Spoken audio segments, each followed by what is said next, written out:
Hey, what's going on, everybody? This is Tyrone back with Tech Life. Here I have a great article for you guys from Fierce Wireless. I'll leave a link to it in the description so you guys can check it out. So, as I said in the original video, this would be a big back and forth, and that's what it looks like it's going to be. So, Dish is firing back at T-Mobile over the 800 megahertz extension request. So, T-Mobile doesn't want to honor it, right?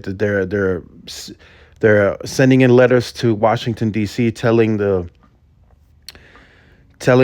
courts to not grant Dish their extension, and they had some of their commentary. Now Dish is giving some of their commentary, saying that times are different now.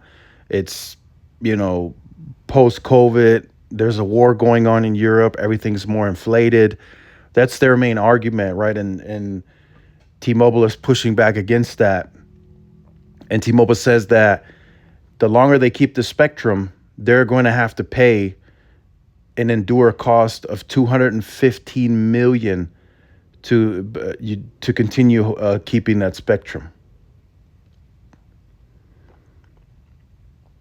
And it's because it doesn't go into detail in the article, but I think it's because of the leasing.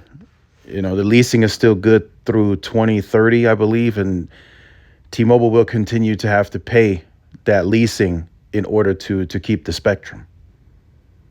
And until that's all transferred over to Dish, T-Mobile will have to continue to pay at least a leasing cost for the spectrum. It's not owned, it's leased. So that contract runs through 2030, and T-Mobile fears that each year that they don't get rid of that spectrum or get it into an auction, the value is going to depreciate. So they're not going to get as much money for it as they could have if they sold it today. So just a lot of back and forth on this. T-Mobile's going to pay a lot or continue to pay a lot as long as they have the spectrum, and it's not because it's being put on air, as I said, or it's on the towers. No, it's just a simple leasing cost. Even though it's not being used, T-Mobile still has to cover the leasing cost, because if they don't cover it, then the spectrum is no longer theirs. So let me know what you think about that. Again, like I said, this would be a big back and forth. That's what it's looking like it's going to be. Charlie is not gonna back off. T-Mobile's not going to back off. We will see what the courts decide. So stay tuned for more. Like, share, subscribe, and I will see y'all in the next one. Peace.